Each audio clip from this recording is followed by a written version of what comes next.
Hi guys, welcome back with another blog. I hope आप सब ठीक होंगे। मेरी तबीयत भी अब बेटर हो चुकी है।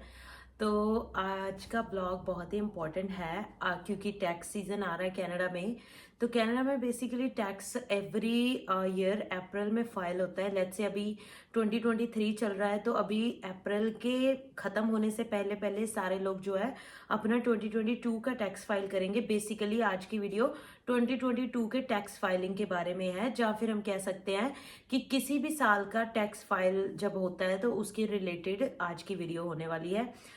जो रहते हैं उनको तो डेफिनेटली डेफिनेटली पता होना चाहिए इन चीज़ों के बारे में, और जो आना चाहते हैं, क्योंकि जब हम इंडिया में होते हैं ना तो हमारी कैलकुलेशन कुछ और ही होती है यहाँ पे पैसे कमाने के हिसाब से। तो उसको हम मतलब टैक्स तो हम करना कैलकुलेट उसके अंदर भूल ही जाते हैं, क्योंकि एक तो बात होती है कि हमें पता भी नहीं होता, नॉलेज भी नहीं होती कि कनाडा के टैक्स ब्रैकेट्स वगैरह क्या हैं और कैसे फाइल करते हैं, कौन कौन से डॉक्यूमेंट्स चाहिए होते हैं, और क्या बेनिफिट है टैक्स फाइल करने के। क्योंकि कई बार हम सोचते हैं कि जैसे हम अगर स्टूडेंट आते हैं तो हम सोचते हैं कि हमें तो ज़रूरत नहीं है टैक्स फाइल करने की, क्योंकि हमारी जो इनकम है वो तो इतनी थी नहीं। ऐसा नहीं है। आपको इसलिए टैक्स नहीं फाइल करना है क्योंकि आपकी इनकम नहीं थी, आपको इसलिए टैक्स फाइल करना है क्योंकि आपको बेनिफिट मिलने हैं उसके। तो वो चीज़ बहुत ही इंपॉर्टेंट है। आज हम थॉरली इस चीज़ के बारे में बात करेंगे कि एक्चुअल में हम टैक्स कितना पे करते हैं कनाडा में, क्या क्या परसेंटेज हम टैक्स पे करते हैं, कौन सी वेबसाइट है जहाँ पे जाके आप एग्जैक्टली खुद भी अपनी जो कैलकुलेशन है वो कर सकते हो कि अगर आपकी सैलरी इतनी है तो आपको कितने पैसे बचेंगे, उससे जाके आप चेक कर सकते हो। और नंबर 2 पे आज हम बात करेंगे कि आपको डॉक्यूमेंट्स कौन कौन से चाहिए, क्योंकि अगर आपके डॉक्यूमेंट्स रेडी होंगे तो आप खुद भी टैक्स फाइल कर सकते हो। और अप्रैल स्टार्ट होने वाला है, उससे पहले पहले अगर आप टैक्स फाइल कर देते हो तो आपका जो है जो स्टूडेंट्स हैं या जो first time new commerce in Canada है, उनको न्यू कमर्स के जो बेनिफिट है वो मिल जाते हैं। अच्छा जो रिटर्न है, टैक्स रिटर्न उनको अच्छा मिल जाता है। तो ये सारी चीज़ों के बारे में आज हम थॉरली बात करेंगे। So without wasting any more time video को स्टार्ट करते हैं। Let's go. तो वीडियो को स्टार्ट करने से पहले एज यूजुअल मैं आपको रिक्वेस्ट करना चाहती हूँ, चैनल पे नए आए हो तो चैनल को सब्सक्राइब जरूर कीजिए, वीडियो को लाइक कीजिए और शेयर जरूर किया कीजिए, क्योंकि ऐसी ही इंपॉर्टेंट अपडेट्स कनाडा के बारे में इंपॉर्टेंट इन्फॉर्मेशन हम आपके साथ इस चैनल के थ्रू शेयर करते रहते हैं। अगर आपको हमारा चैनल और हमारी ये वीडियोज, हमारा कंटेंट अच्छा लग रहा है तो प्लीज़ चैनल को सब्सक्राइब कीजिए, फ्री ऑफ कॉस्ट है। तो बस आगे बढ़ते हैं वीडियो के साथ। ओके, तो नंबर 1 हम बात करना चाहते हैं कि आपको कौन कौन से डॉक्यूमेंट्स चाहिए अगर आप कनाडा में टैक्स फाइल करना चाहते हो। एक कॉपी पेन ले लो, उस पर लिखना शुरू कर लो, क्योंकि इसमें बहुत ही इंपॉर्टेंट इंफॉर्मेशन जो मैं बताने जा रही हूँ आज। तो डॉक्यूमेंट्स के बारे में अगर हम बात करें तो नंबर 1 पे, अगर लेट्स से आप स्टूडेंट हो कनाडा में, ठीक है, और आपने स्टडी करी है, चाहे स्टडी अभी चल भी रही है, मतलब ये नहीं जरूरी नहीं कि खत्म हुई होनी चाहिए। अगर आपका एक सेमेस्टर भी खत्म हुआ है पिछले साल, लेट्स से आप सितंबर में आए थे, सितंबर से लेके दिसंबर तक आपका एक सेमेस्टर भी खत्म हुआ है, तब भी आपको टैक्स फाइल करना है। और उसके लिए आपको चाहिए आपके कॉलेज की तरफ से T22O2A फॉर्म होता है, एक T22O2A। तो वो फॉर्म आपको एक आपकी ऑनलाइन जो आपका प्रोफाइल बना होगा कॉलेज का, उससे आप डाउनलोड कर सकते हो। अगर वहां पे अवेलेबल नहीं है तो आप अपने कॉलेज की अथॉरिटीज को जाके पूछ सकते हो। They have to provide you that document in order to apply for your taxes. तो होता क्या है कि जब आप, चलो ये हम बेनिफिट में बात करेंगे, पहले डॉक्यूमेंट्स के बारे में कंप्लीट बात करते हैं। तो पहले आपको ये चाहिए आपकी कॉलेज की तरफ से, ठीक है। दूसरा, वो तो सबको ही चाहिए, चाहे आप स्टूडेंट्स हो चाहे आप स्टूडेंट नहीं हो, वर्क परमिट पे हो, किसी भी स्टेटस पे, आप पीआर हो या किसी भी स्टेटस पे हो, तो आपको अपनी जॉब से चाहिए T4, ठीक है। T4 एक लेटर होती है जो आपका एम्प्लॉयर आपको देता है। ये कुछ ऐसा दिखता है, आप यहाँ पे देख सकते हो T4 कैसा दिखता है। This is how the T4 looks like.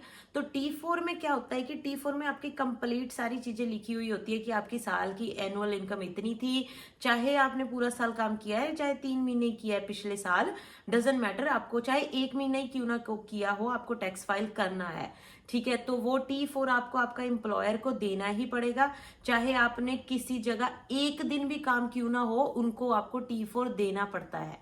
तो T4 आपको वहां से ले लेना है। तो T4 हो गया आपका। नंबर 3 पे लेट्स से अगर आपने कोई बैंक में इन्वेस्टमेंट्स वगैरह की हुई है, जहां आपका सेविंग अकाउंट है बैंक में, तो बैंक की तरफ से आपको चाहिए T5 फॉर्म। ठीक है, तो T5 चाहिए आपको। और अगर आपका लेट्स से RRSP का प्लान है कोई, RRSP क्या होता है कि रिटायरमेंट सेविंग पेंशन प्लान होता है कनाडा में, जिसके अंडर आप अपने पैसे जो है आपके जमा होते रहते हैं। तो अगर आपका रिटायरमेंट सेविंग प्लान आपने खोला हुआ है, RRSP अकाउंट खोला हुआ है, तो उसका भी एक आपको पेपर चाहिए RRSP का, तो in order to file for a tax. ठीक है, क्योंकि अगर आप RRSP में से कोई पैसे निकलवाते हो तो वो टैक्सेबल इनकम होती है। अगर कोई कनाडा में पहली बार घर ले रहा है, तो अगर उसने RRSP करवा रखी है, तो RRSP में से आप घर की तरफ पैसे देने के लिए tax like free of tax आप जो इनकम वो अपनी घर की तरफ डाउन पेमेंट करने के लिए निकलवा सकते हो। अदर देन दैट, जो अगर आप रिटायरमेंट से पहले अपने RRSP में से पैसे निकलवाते हो, तो वो टैक्सेबल इनकम होती है, इसीलिए उसका फॉर्म आपको चाहिए होता है। सो वो देखते हैं कि आपने कितना निकाला है, जो भी है। ठीक है, चलो उसके बारे में थॉरली बात नहीं करेंगे, RRSP के बारे में वीडियो नहीं है ये आज। तो ये तो हो गए डॉक्यूमेंट्स आपको जो चाहिए in order to file your taxes. ठीक है, अब आगे बढ़ते हैं वीडियो के साथ। तो वीडियो को एंड तक जरूर देखिएगा। मैं एंड में आपके साथ शेयर करूंगी कि आप कैसे अपनी प्रोफाइल के अकॉर्डिंगली, अपनी सैलरी के अकॉर्डिंगली कैसे चेक कर सकते हो कि आप कितना टैक्स पे कर रहे हो गवर्नमेंट को इन एक्चुअल। ठीक है, और एक्चुअल में जो आपकी सैलरी है वो डाल के देख सकते हो, क्योंकि मुझे हर किसी की सैलरी नहीं पता। मैं जस्ट आपको एस्टिमेट, मतलब एक 50,000 की इनकम हम लेके साल की, उसके बिहाफ पे मैं आपको शो करूंगी एंड में। बट उससे पहले हम बात करते हैं कि टैक्स फाइल करने के फायदे क्या है कनाडा में। तो हम बात कर रहे हैं बेनिफिट के बारे में। ठीक है, तो बेनिफिट क्या है कनाडा में टैक्स फाइल करने के। पहली बात तो बेनिफिट चाहे हो ना हो, हमें टैक्स फाइल करना ही पड़ता है कनाडा में, क्योंकि आपने PR लेनी है, सब कुछ करना होता है, तो आपको जो है टैक्स फाइल करना बहुत जरूरी है। नो डाउट हर एक कंट्री में जरूरी है, बट हम यहाँ पे कनाडा के बारे में बात कर रहे हैं, तो मैं कनाडा पे ही फोकस करूंगी। ठीक है, तो कनाडा में टैक्स फाइल करना क्यों ज्यादा जरूरी है, क्योंकि उसके बहुत सारे बेनिफिट होते हैं। नंबर 1, अगर हम बेनिफिट्स की बात करें, अगर आप कनाडा में नए आए हो, तो कनाडा में जब आप पहली बार टैक्स फाइल करते हो ना, तो आपको वेलकम कनाडा बेनिफिट होता है वो मिलता है। उसमें क्या होता है कि जब आप टैक्स फाइल करते हो, तो सम सॉर्ट ऑफ अमाउंट जो है आपको GST HST के रूप में मिलती है, जिसको basically it's not a welcome benefit of Canada, it's just GST HST। क्योंकि आपने काम कम किया होता है पहले सालों में, आप कनाडा में नए हो, तो इस वजह से आपको जो है टैक्स रिफंड आता है थोड़ा बहुता। अब मुझे वो हर किसी का अलग अलग होता है, ऐसा कोई स्पेसिफिक अमाउंट नहीं है कि इतना ही मिलेगा, बट आपको जो है वो बेनिफिट मिलता है, जो कि बहुत अच्छी बात है। नंबर 2 पे अगर हम स्टूडेंट्स की बात करें, तो स्टूडेंट्स जब टैक्स फाइल करते हैं, उनको तो काफी अच्छी रिटर्न जो है वो मिलती है, क्योंकि उन्होंने बहुत ज्यादा फीस पे करी होती है, तो उनको बहुत अच्छी जो है रिटर्न मिल जाती है। कई कई बार तो स्टूडेंट्स को 2-2 हजार $3-3 भी रिफंड में मिल जाता है। ठीक है, जब आप टैक्स फाइल करते हो। तो अब बात ये होगी कि आपको वेलकम टैक्स मिलते हैं, स्टूडेंट्स को रिफंड आ जाता है अच्छा खासा। और नंबर 3, हर एक प्रोविंस का एक अपना बेनिफिट होता है रहने का, वो अलग बेनिफिट्स होते हैं। वो चाहे आप स्टूडेंट हो, चाहे आप वर्क परमिट पे हो, चाहे PR हो, सिटीजन हो, कोई भी स्टेटस हो आपका, वो सबको ही मिलते हैं। ठीक है, तो उसमें क्या होता है कि लेट्स से अगर आप ओंटारियो में रहते हो, मुझे बाकी प्रोविंसेस के बारे में नहीं पता, मैं सिर्फ ओंटारियो के बारे में आपको बताना चाहती हूँ। अगर आप ओंटारियो में रहते हो, तो ओंटारियो में जो आपको मिलता है वो उसको बोलते हैं ओंटारियो ट्रिलियम बेनिफिट।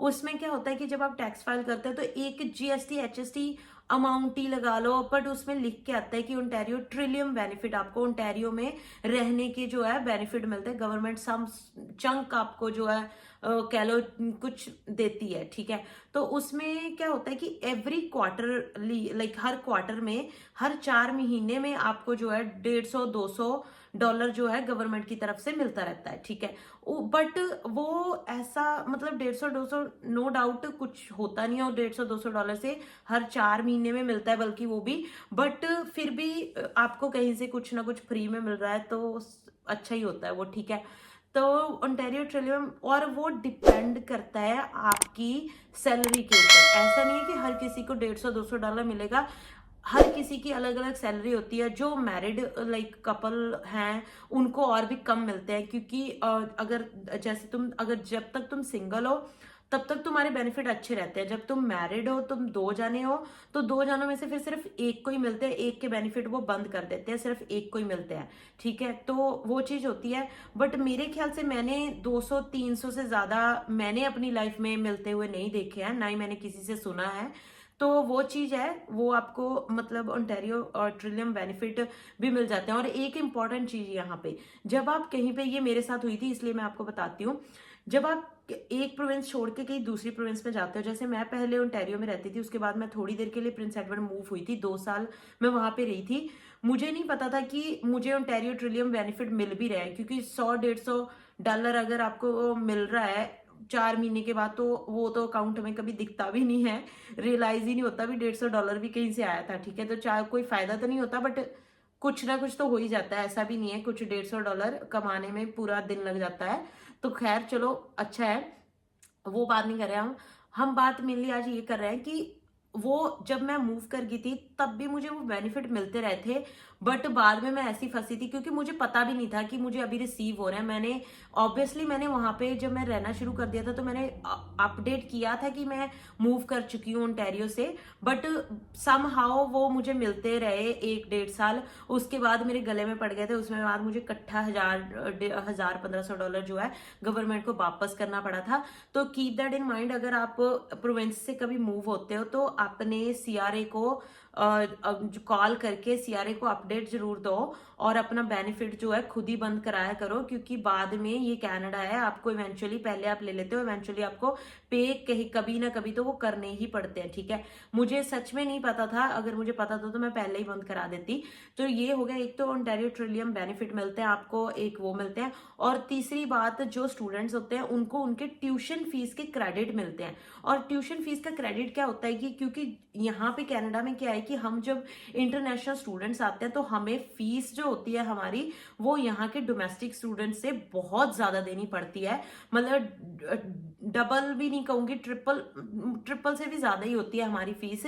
तो उसके बेसिस पे हम टैक्स बहुत ज्यादा पे करते हैं कनाडा की गवर्नमेंट को।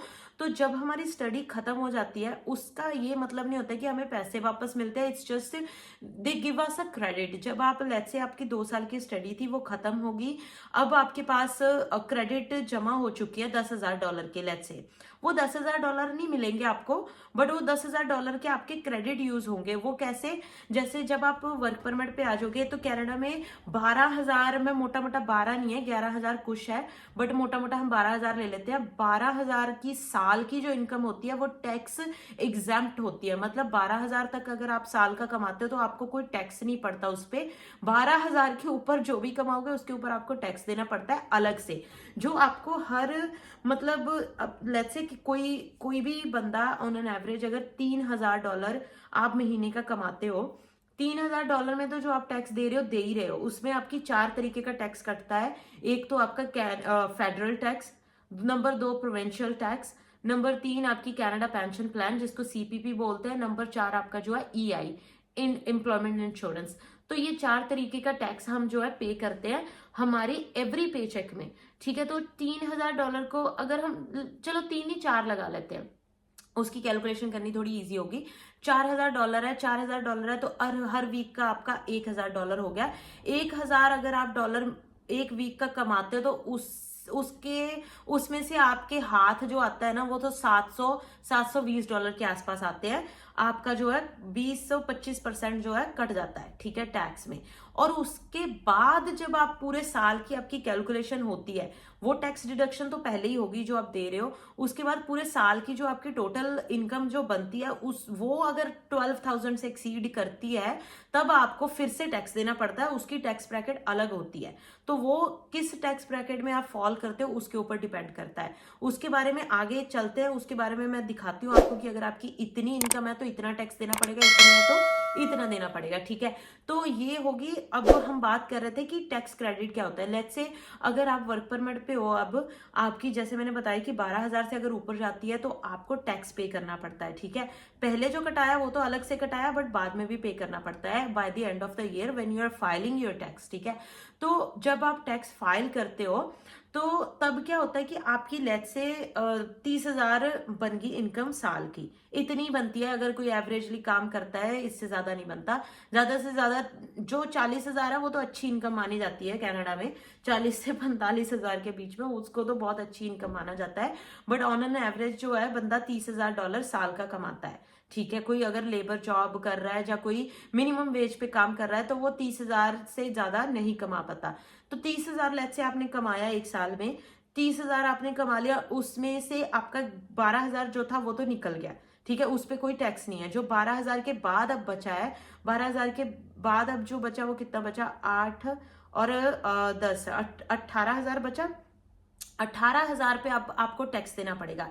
अब यहाँ पे क्या होगा कि जो आपको अपने स्टूडेंट टाइम में आपने फीस दी थी, आपको जो टैक्स क्रेडिट मिला था 10,000, तो वो टैक्स क्रेडिट अब आपका वो यहाँ पे यूज होगा। अगर लेट्स से आपको 10,000 का टैक्स क्रेडिट मिला था तो 10,000 का जो डॉलर थे वो $10,000 अब आपके यहाँ से माइनस हो जाएंगे, तो $8,000 पे अब आपको टैक्स देना पड़ेगा, वो 10,000 आपका माइनस हो जाएगा। तो ऐसे आपका जो टैक्स क्रेडिट है वो आपको मिल जाता है और आपके पैसे बहुत सारे जो है टैक्स में बच जाते हैं फॉर फर्स्ट कपल ईयर्स। पहले 2 साल तक मोस्ट प्रोबेबली यूज हो जाता है, उसके बाद तो आपको देने ही पड़ते हैं हर साल, जैसे कि हम दे रहे हैं। पहले 1-2 साल चलो स्टूडेंट है तब तो बिल्कुल नहीं देना नहीं पड़ता डेफिनेटली, क्योंकि हम उस टाइम पे कमाते ही नहीं है इतना। उसके बाद जब आप वर्क परमिट पे आ जाते हो तब आप थोड़ा बहुत कमाना शुरू करते हो।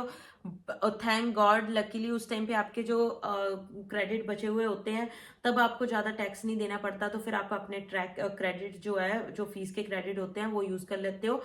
फीस के क्रेडिट बेसिकली आपको 15% मिलते हैं, जितनी भी आपने फीस दी है उसका 15% होता है जो आपको क्रेडिट मिलता है, ठीक है। तो ये था क्रेडिट। अब चलते हैं मेरी स्क्रीन की तरफ, मैं आपको दिखाती हूँ कि आपने जो है अपने टैक्स की कैलकुलेशन कैसे करनी है। तो सबसे पहले मैंने यहाँ पे गूगल में सर्च किया talent.ca। talent.ca की वेबसाइट पे आपने जाना है गूगल पे, तो यहाँ पे नंबर 2 पे जो ऑप्शन आ रही है इनकम टैक्स कैलकुलेटर ओंटारियो पे स्पेसिफिकली आपने सिलेक्ट करना है। तो सबसे पहले ये ऊपर जहाँ पे 52,000 आ रहा है यहाँ पे हम ग्रॉस इनकम डालनी है हमने, तो लेट्स से हम 50,000 डाल देते हैं। तो 50,000 डालने के बाद राइट हैंड साइड में ये यहाँ पे एनुअल लिखा है, तो हमें एनुअल ही चाहिए, ठीक है। जो भाई 50,000 महीने का कमा रहा है उसकी तो मौजे है, हम बट एनुअली देख रहे हैं तो एनुअल पे सिलेक्ट करने के बाद कैलकुलेट पे हमने जो है क्लिक कर देना है, ठीक है। कैलकुलेट पे क्लिक कर दिया, उसके बाद हमने नीचे जाना है, तो ये आ गया हमारा सारा जो बोल सकते हैं हम चिट्ठा निकल के कि कितना आपने अगर कमाया तो कितने आपके पैसे जो है टैक्स में चले गए। सैलरी आपकी 50,000 जो हमने डाली थी एनुअली, उसमें जो फेडरल टैक्स डिडक्शन गई है आपकी वो $6,791 गई है। प्रोविंशियल टैक्स हमारे गए हैं $3,106। CPP हमारी हुई है 2,651 एंड EI डिडक्शन हमारी जो हुई है $790। ये था हमारा एनुअली। तो टोटल टैक्स हमारा एनुअली जो गया है वो $13,338 हमने जो है टैक्स में पे कर दिया साल का। तो हमारे जो पीछे पैसे बचे हैं भाई वो बचे हमारे $36,662। अगर आप साल का 50,000 कमाते हो तो ये आपके हाथ में आता है बेसिकली। हमारी जो कन्फ्यूज़न रहती है वो हम सोचते हैं कि हमारा जो टैक्स है वो 13% है, but this is not true. 13% जो है वो just and federal tax in Ontario, बाकी प्रोविंसेस का अलग अलग है। तो बट जब सब कुछ मिलके निकलता है तो भाई हमारा जो है 26% टैक्स हम जो है पे करते हैं फ्रॉम एवरी पे चेक तो हम पे करते ही हैं। हमारे हाथ में बेसिकली 74% से भी कम आता है, बट जब वो भी हमारा पहले जो कटता है वो तो कटता है, जब लास्ट में साल के एंड में अगर वो भी हमारा 12,000 से ऊपर डेफिनेटली जो कि जाता ही है, जब चला जाता है तो उस पर भी हम 26% देते हैं। तो बेसिकली 50% ऑफ योर पे आप जो है टैक्स में ही देते हो। तो ये यहाँ पे नीचे अच्छी सी बहुत अच्छा ये बना के दिखाते हैं, तो ये भी काफ़ी अच्छा है। तो बेसिकली इट शोज़ कि अगर आपके 36,000 आपके हाथ में आते हैं तो ये तो जो 13,338 से ये तो हमने पे करी है, बाकी हमारा एम्प्लॉयर भी पे करता है हमारे लिए टैक्सेस थोड़ा, तो वो होता है $3,757 पर ईयर। तो ऑन एन एवरेज बेसिकली हम 13,000 कुछ नहीं, हम $17,094 जो है एवरी ईयर जो है पे करते हैं। Basically every $10 you make in Canada, you are paying $3.42 to the government। तो ये बचा के हमारे जो है हाथ में आता है 36,000 कुछ। तो जिससे अगर किसी ने घर ले रखा है तो भाई घर का खर्चा चलाना बहुत मुश्किल है इतने पैसों से। दिस इज़ द रियलिटी, मैं आपको रियलिटी बता रही हूँ, क्योंकि 4 से $5,000 तो घर की जो है मॉर्गेज होती है हर महीने। तो 2 बंदों के काम करने से घर चल पाता है भाई कनाडा में। तो दिस इज़ द रियलिटी कि आप इतना टैक्स जो है एक्चुअल में पे करते हो। तो चलिए एक बार ऊपर जाके हम मंथली भी एक बार चेक कर ही लेते हैं। मंथली अगर हम कमाते हैं 3,000, लेट्स से अगर हम मंथली $3,000 कमाते हैं तो उसमें हमें क्या बचता है वो भी एक बार चेक कर लेते हैं। तो 3,000 हम यहाँ पे कर देते हैं मंथ, एक महीने का। तो कैलकुलेट पे हमने क्लिक कर देना है, अब आ जाना है नीचे। और सेम थिंग सैलरी हमारी 3,000 और फेडरल टैक्स डिडक्शन हमारी होगी $404, प्रोविंशियल होगी 169, CPP होगी 154, EI हमारी होगी 47.40।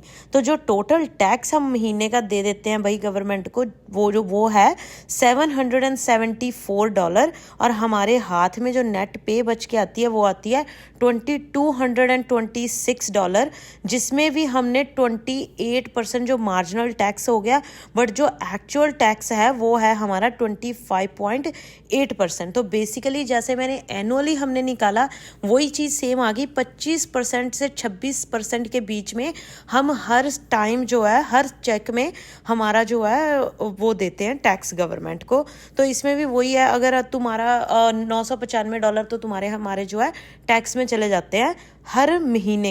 तो ये थी टैक्स के बारे में कुछ बातें। आपको पता चल गया कि अगर आप 50,000 बनाते हो तो आपके ऑन एन एवरेज $36,000 जो है साल के आपके हाथ में आते हैं। अगर आप महीने का $3,000 कमाते हो तो आपके हाथ में वही $2,200 के आसपास ऑन एन एवरेज आते हैं। जो एवरेज टैक्स है वो हमें लगता था कि मतलब हमें नहीं, इन द सेंस कि कई बार हमें लगता है जो बंदा नया आता है, क्योंकि उनके दिमाग में सिर्फ यही होता है कि ओके 13% ओंटारियो में टैक्स है। तो ज्यादातर बंदा कैलकुलेशन उस हिसाब से करता है कि मतलब 3,000 अगर हमारा बनता है तो 3,000 में से 13% निकाल लेते हैं, वो बच जाता है। जो बाकी बचा वो हमारी जो है टेक होम इनकम है, ठीक है। बट ऐसा नहीं होता है। 13% is just an federal tax, उसके बाद आपका प्रोविंशियल टैक्स भी आता है, उसके ऊपर आपका CPP भी आता है, आपका EI भी आता है। और उसमें क्या होता है कि जो आपका एम्प्लॉयर है उसने आपको ये सारी चीजें मतलब पहले से कटवा के आपकी इनकम देनी होती है, ठीक है। वो उसकी रिस्पॉन्सिबिलिटी होती है अगर आप पे चेक पे काम करते हो तब, ठीक है। जो अगर अलग कॉर्पोरेशन वगैरह पे काम करते हो दैट्स अ डिफरेंट सिनेरियो, उसके बारे में अलग वीडियो एक बनाएंगे, ठीक है। तो यही था ऑन एन एवरेज बेसिकली आप 26% पे करते हो। अगर कोई बंदा यहाँ पे $1,00,000 पर ईयर बनाता है तो वो उसके इक्वली पैसे बनाता है जो बंदा 40 से $50,000 साल का बनाता है, क्योंकि 1,00,000 वाले के पैसे कट कटा के वहीं पे आ जाते हैं जितने 50,000 वाला बंदा बचा रहा है, ठीक है। तो ये चीजें हैं। The more money you make the more you पे इन टैक्सेस। कनाडा में कुछ नहीं बचता। अगर आप ज्यादा पैसे कमा रहे हो तो आपके आधे पैसे जो है तो टैक्स में ही चले जाते हैं, ठीक है। आपके हाथ में सिर्फ उतना ही आता है जितना कोई $50,000 साल के कमाने वाला बंदा जो है बनाता है।